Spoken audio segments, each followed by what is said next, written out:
Assalamualaikum warahmatullahi wabarakatuh. Berjumpa lagi bersama saya Tamifah Firdaus Bastomi dengan mapel Siskomdik dengan materi pembelajaran yang kita pelajari adalah logia dan algoritma. Di sini kita akan belajar pada pertemuan yang kedua. Pada pertemuan kedua ini, yang nanti kita akan bahas lebih lanjutnya adalah kita membahas tentang logika dan algoritma. Gimana? Algoritma nanti kita akan belajar pada pertemuan yang ketiga. Kita lanjut ya. Pada pembelajaran kali ini kita akan belajar tentang logika dan algoritma. Pada kompetensi dasarnya pada titik 3.1 menerapkan logika dan algoritma komputer. 4.1 adalah menggunakan fungsi-fungsi perintah komen. Dan materi yang nanti kita bahas adalah di sini yang pertama adalah merumuskan definisi logika dan algoritma. Yang kedua adalah menguraikan manfaat pembelajaran logika. Yang ketiga adalah merumuskan fungsi logika. Yang keempat, ini masuk ke materi yang berikut nanti, yaitu merumuskan masalah tentang konsep logika dan algoritma menggunakan flowchart. Yang berikutnya, mengumpulkan data tentang fungsi dan fitur perangkat lunak animasi 3 dimensi. Yang berikutnya, mengolah data tentang skenario logika, algoritma, permainan sesuai ide dalam bentuk flowchart. Dan yang terakhir, mengkomunikasikan tentang algoritma permainan dan cara penggunaan aplikasi animasi 3 dimensi yang kalian buat nantinya. Kita lanjut. Pengantar dari kata-kata logika. Logika ini berasal dari kata Yunani, yaitu katanya logos, yang bermakna hasil nalar yang diutarakan dalam kata dan dinyatakan dalam bahasa. Logika merupakan salah satu cabang ilmu filsafat. Dan ada juga banyak sekali cabang filsafat yang lainnya adalah epistemologi, ada etika dan estetika. Dalam pembahasan ini, logika tidak dijelaskan secara rinci, hanya digunakan untuk mempelajari benalar sebagai kecapangan hidup. Seperti kita berpikir secara lurus, tepat, runtut, dan teratur. Yang merupakan penerapan logika dalam kehidupan sehari-hari. Kita contohkan aja seperti ini. Sama kalian ingin berangkat ke SMK TJB. Bagaimana secara logika kalian secara kalian dari murah ke SMK TJB itu kan secara runtut.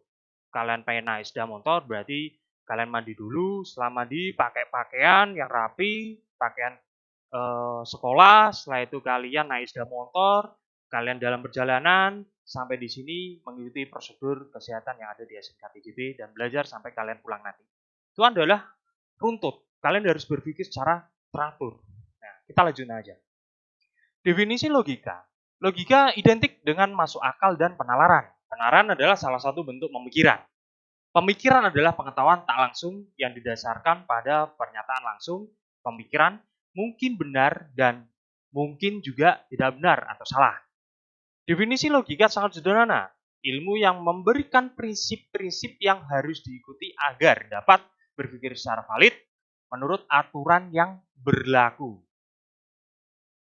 Berikutnya, pelajaran logika menimbulkan kesadaran untuk menggunakan prinsip-prinsip untuk berpikir secara sistematis. Tadi sedikit saya contohkan tadi. Kenapa kita ingin manfaat apa aja yang nanti kita akan pelajari dengan menggunakan logika ini atau kita mempelajari logika? Yang pertama adalah kita akan menjaga supaya kita selalu berpikir benar menggunakan azas-azas secara sistematis. Dan yang kedua, membuat daya pikir menjadi lebih tajam dan menjadikannya lebih berkembang. Yang ketiga adalah membuat setiap orang berpikir secara cermat, objektif, efektif, dan dalam berkomunikasi. Yang berikutnya adalah meningkatkan cinta kebenaran dan menghindari kesesatan bernalar. Nah, jadi sangat bermanfaat sekali saat nanti kalian dalam kehidupan sehari-hari, kalian dihadapkan sebuah masalah, kalian berpikir secara logis, bagaimana runtutannya sampai kalian menemukan sebuah solusi yang paling baik dari sebuah masalah itu. Itu adalah cara berpikir secara logis atau logika. Kita lanjutkan lagi. Fungsi dari logika itu sendiri adalah salah satu fungsi logika adalah sebagai alat untuk menarik sebuah kesimpulan. Kita dapat menggunakan alat ini setelah melakukan penalaran berdasarkan pernyataan-pernyataan yang benar atau premis yang ada. Penalaran untuk penarikan kesimpulan dibedakan menjadi dua, yaitu nalar secara deduktif dan induktif. Kita lanjut aja. Penalaran secara deduktif. Kita contohkan nanti kita tarik ke sebuah kesimpulan. Yang mana adalah penalaran deduktif adalah penalaran yang mana kita simpulkan dari pertanyaan yang benar dari umum ke khusus. Kita contohkan seperti ini. Umumnya semua siswa SMK harus disiplin dan bertanggung jawab. Kita garis bawahi tentang siswa SMK. Secara garis besar, secara umum, meluas. Ya kan? Dan khusus sandi adalah siswa SMK. Nah, kalau kita tarik kesimpulan secara deduktif, sandi itu khusus ya. Jadi tadi ke umum menuju ke khusus. Sandi harus disiplin dan bertanggung jawab. Jadi mulai dari siswa SMK menuju ke namanya sandi. Berarti di sini kata-kata di sini dari kata yang umum karena berarti banyak ke kalimat yang khusus. Ya kurang dari cuma satu orang kan kata-kata sandi. Nah, kita lanjut contoh yang kedua, yaitu adalah kalimat induktif. Yang mana di sini penarikan kesimpulan bergerak dari pernyataan yang benar yang khusus ke umum. Ini kebalikan tadi deduktif. Induktif adalah mulai dari khusus dulu menuju ke ranah ke umum. Kita contohkan seperti ini. Contoh kasusnya kayak ini. Khusus Devi rajin belajar, dia mendapatkan hasil yang memuaskan. Khusus Yuda atau Yuda rajin belajar, dia mendapatkan hasil yang memuaskan. Tika rajin belajar, dia mendapat hasil yang memuaskan. Kita tarik ke sebuah simpulan.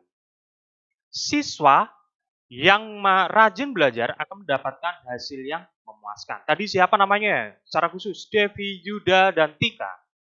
Itu adalah secara khusus. Kita tarik sebuah kata secara umum menjadi apa? Siswa. Nah, jadi dari Devi, Yuda, Tika kita tarik menjadi umum jadi kata-kata siswa. Nah, kalau kita akan berpikir secara logika tadi.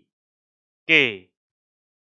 Hari ini saya kira materi kita cukup dulu. Di sini tugasnya adalah buatlah kalimat deduktif dan kalimat induktif tentang pembelajaran yang ada di sekolah. Terserah nanti materinya tentang pokoknya ruang lingkupnya adalah ruang lingkup sekolah. Oke, bisa kalian bagaimana pergi ke sekolah, bagaimana pembelajaran di praktek, bagaimana pembelajaran daring seperti ini atau PBJJ seperti ini. Silakan kalian buat sebuah kalimat mulai. Yang pertama adalah kalimat deduktif, yang kedua adalah kalimat induktif. Gak usah banyak-banyak, satu aja. Oke, itu aja. Saya akhiri untuk materi ini karena untuk minggu depan kita belajar tentang algoritma, kita akan belajar tentang flowchart, patuhi prosedur kesehatan yang ada di SMK TJB, patuhi prosedur yang ada di kesehatan yang ada di masyarakat Tuban. Saya akhiri. Wassalamualaikum warahmatullahi wabarakatuh.